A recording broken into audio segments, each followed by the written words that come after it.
থাকার কথা তো অনেকেরই, কিন্তু আপাতত যারা বিশেষ হিসাবে থাকছেন দিল্লির মাননীয় মুখ্যমন্ত্রী রেখা গুপ্তা, আমাদের বিধানসভার নেতা বিরোধী নেতা মাননীয় শুভেন্দু অধিকারী, এরা থাকবেন। আরও আমাদের প্রদেশের নেতা বা কেন্দ্রীয় নেতাকেও থাকতে পারেন।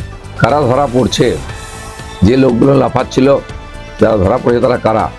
আজ নয়, বছরের পর বছর কালিয়াচক, সুজাপুর আর মোথাবাড়ি এরকম উত্তেজনা, ভয়ের পরিবেশ থাকে। ওখানে হিন্দুরা শোভাযাত্রা বার করতে গেলে আক্রমণ হয়। গত বছরও মোথাবাড়িতে এই হনুমান জয়ন্তী রামনবমীর আখড়ার উপরে আক্রমণ হয়েছে। ওখানে হাইওয়েকে ক্লিয়ার করতে দেওয়া হয় না, 4 লেন আটকে যায়। এই যে ইন্টারন্যাশনাল অ্যাক্টিভিটি চলে ওখানে, মমতা ব্যানার্জি তার বিরুদ্ধে কোনোদিন ব্যবস্থা নেয়নি। না একটা কেস হয়েছে, না লাঠি চলেছে, না কাউকে অ্যারেস্ট করেছে। আজ এক্সপোজ হয়ে গেছে ইলেকশনের আগে। এরা আদালতকে চ্যালেঞ্জ করছে, এরা প্রশাসনকে চ্যালেঞ্জ করছে, তো নির্বাচন কমিশনকে চ্যালেঞ্জ করছে। যেখানে বিচারকদের আটকে রাখা হয়, মারা হয়, গাড়ি ভাঙা হয়, সেখানে আইন ব্যবস্থা বলে কিছু আছে কি? তো আজকে মমতা ব্যানার্জি মুখ বাঁচাবার জন্য রাতারাতি সিআইডিকে নামিয়ে দিয়েছেন, আর শেষ রক্ষা হবে না। মমতা ব্যানার্জির হাতে কোনোদিন আইন শৃঙ্খলা ছিল না, বাংলায় আইন শৃঙ্খলাই নেই। এখন বলছেন আপনি কি করলেন 15 বছর? এত দাঙ্গা ফসাদ কেন হয় পশ্চিমবাংলায়? সারা ভারত থেকে সমস্ত টেররিস্টরা, মাফিয়া গুন্ডারা, ইন্টারন্যাশনালরা এখানে এসে শেল্টার নেয়, বারবার বোম ফাটাচ্ছে, বন্দুক নিয়ে ঘুরে বেড়াচ্ছে সারা পশ্চিমবঙ্গ জুড়ে।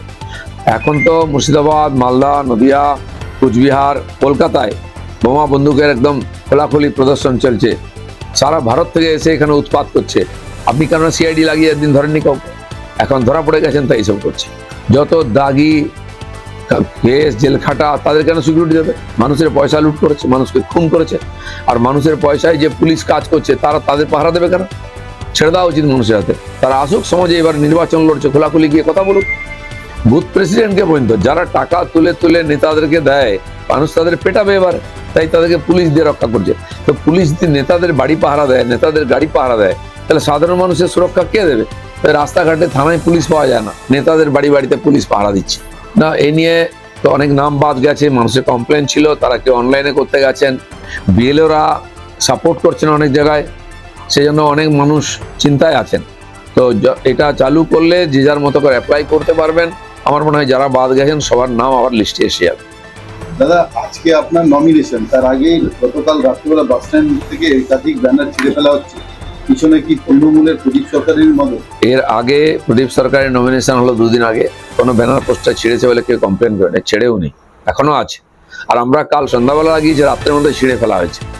বাস স্ট্যান্ড এলাকায় পোস্টার ব্যানার ছেঁড়া হয়েছে, কে ছিঁড়ছে বোঝাই যাচ্ছে, কেন ছিঁড়ছে।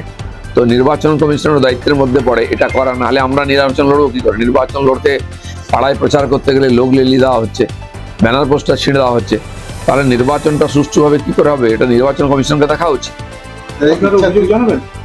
নিশ্চয়ই অভিযোগ জানাবো, যা হবে সবকিছু অভিযোগ জানাবো, কিন্তু অভিযোগ জানাবো না প্রচার করব, প্রশাসন এটা দেখা উচিত। দাদা, রাষ্ট্রপতি শাসনের দিকে নাকি বিজেপি এগিয়ে যাচ্ছে এই বাংলাকে বলে অভিযোগ না, যে ঘটনা ঘটেছে মোথাবাড়িতে বা সুজাপুরে, কালিয়াচকেতে, এটাকে বিজেপি করেছে নাকি?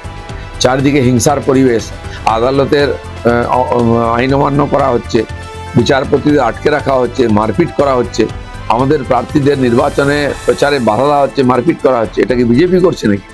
এতদিন যে পাপ করেছেন তার ফল ভুগতে হচ্ছে এখন। এইভাবে নির্বাচনকে বাধিত করার চেষ্টা হলে অবশ্যই নির্বাচন কমিশনকে দেখা উচিত, আর না হলে রাষ্ট্রপতি শাসন করে এখানে ভোট করা উচিত, নাহলে সাধারণ মানুষ ভোট দিতে পারবে না, নির্বাচন সুষ্ঠু হবে না।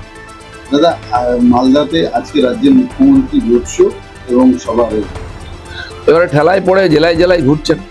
এতদিন তো কলকাতাতে বসে ভাষণ দিতেন, সব জায়গায় আমি দাঁড়িয়েছি যেতাম, এখন ভবানীপুরের গলি গলিতেও ঘুরতে লোকের কাছে হাত জোড় করতে হচ্ছে। এখন এটাই হচ্ছে পরিস্থিতি। একদিন যা করেছেন তার ভুগছেন, এখন জেতার কোনো চান্স নেই, তাই আরো বেশি পরিশ্রম করতে হচ্ছে, কিন্তু শেষ রক্ষা হবে না।